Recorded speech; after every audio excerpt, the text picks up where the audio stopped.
Rajshahi medical college হাসপাতালে ১২০০ বেডের বিপরীতে প্রতিদিন গড়ে রোগী ভর্তি হয় ৩,০০০, যাদের বেশিরভাগের ঠাঁই হয় হাসপাতালের মেঝে আর বারান্দায়। আর হাসপাতালে শিশুদের জন্য আছে ১৬০টি বেড, যার বিপরীতে প্রতিদিন ভর্তি করা হয় ৭৫০ শিশু। সব মিলিয়ে এই হাসপাতালে আইসিইউ সুবিধা আছে মাত্র ৪০ বেডের। এর মধ্যে শিশুদের জন্য নির্ধারিত মাত্র ১২টি শয্যা, যেখানে প্রতিদিন রোগীর সিরিয়াল থাকে ৩৫ থেকে ৪০টি। এমন পরিস্থিতিতে হাসপাতালের আইসিইউ সুবিধা পেতে সার্বক্ষণিক ছুটাছুটি করতে হয় রোগীর স্বজনদের। তাদের অভিযোগ, চিকিৎসক রেফার করার পরেও আইসিইউ সুবিধা পেতে ৩ থেকে ৪ দিন অপেক্ষা করতে হয়।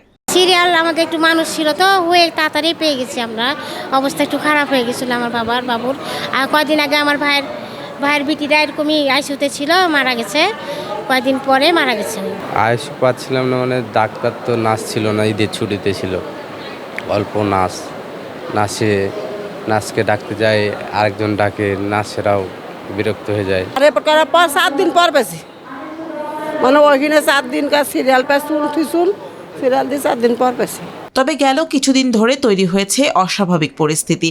আইসিইউতে ভর্তি হতে না পেরে অপেক্ষমান তালিকায় থাকা শিশুদের মধ্যে থেকে ৪৪ শিশুর মৃত্যু হয়েছে।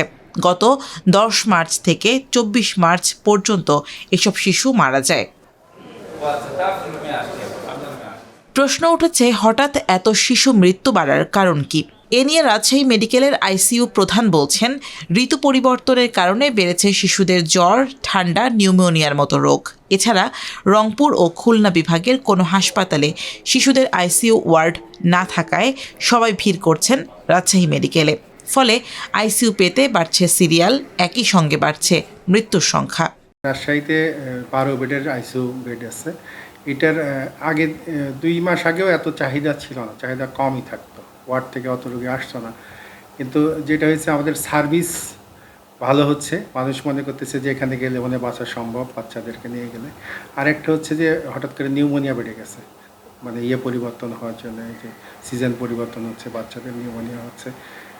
তো এই কারণে চাহিদাটা বাড়ছে। আর চাহিদা যেহেতু আশপাশে কোথাও আইসিইউ নাই, রাজবাড়ি থেকে শুরু করে জয়পুরহাট, নওগাঁ, নাটোর, কুষ্টিয়া, চুয়াডাঙ্গা, মেহেরপুর, ঝিনাইদহ সব জায়গা থেকে বাচ্চারা আসছে। আর সবাই মিলে এখানে আসলে তো যা হয়, কারণ একটা বাচ্চা তো ভালো হওয়ার জন্য 2টা জিনিস লাগে, হয় মারা যেতে হবে, নাহলে ভালো হয়ে যেতে হবে। কারণ আজকে সকালেই 3টা বাচ্চা ভালো হয়ে গেছে, ওয়ার্ডে পাঠানো হয়েছে, একটা বাচ্চা মারা গেছে। তাহলে 4টা বেড ফাঁকা হয়েছে, 4টা বাচ্চা ঢুকতে পারছে। আর বাকি আরও প্রায় 48টা বাচ্চা ছিল আজকে সিরিয়ালে, সেই জায়গায় বাকিগুলো তো অপেক্ষা করতেছে। হাসপাতালের পরিচালক বলছেন, আইসিইউতে ভর্তির জন্য অপেক্ষমান সব রোগী সংকটাপন্ন অবস্থায় থাকে। ফলে কাউকে বাদ দিয়ে কাউকে আগে সিরিয়াল দেওয়ার সুযোগ নেই। এছাড়া জনবল ও সরঞ্জামাদির অভাবে অবকাঠামো থাকা সত্ত্বেও আইসিইউ সুবিধা বাড়ানো যাচ্ছে না বলেও জানান তিনি। আমাদের তো যে মানে সার্ভিস ফ্যাসিলিটি আছে বিদ্যমান, সেই তুলনায় তো চাহিদা অনেক বেশি, যার জন্য অনেক পেশেন্ট আমরা নিতে পারি না। আর আজকে তো কাউকে একবার ঢুকালে তো ওকে বের করা যায় না, প্রুফ না করছে, অথবা আল্লাহ মাফ কোনো খারাপ কিছু হচ্ছে। জি জি জি, আমাদের শর্টেজ আছে, আমাদের আইসিইউ বেডের খুবই ক্রাইসিস আছে। এদিকে নগরের টিবি পুকুর এলাকায় প্রায় অর্ধ কোটি টাকা ব্যয়ে নির্মিত ১২ শয্যার আইসিইউ সুবিধাসহ ২০০ শয্যার রাজশাহী শিশু হাসপাতালটি এখনও চালু করতে পারেনি কর্তৃপক্ষ। ভবন নির্মাণ শেষ হলেও প্রয়োজনীয় জনবল ও সরঞ্জামাদির অভাবে হাসপাতালটি পড়েই রয়েছে। স্থানীয়দের মতে, দ্রুত এই হাসপাতালটি চালু করা সম্ভব হলে শিশুদের অকাল মৃত্যু রোধ করা সম্ভব।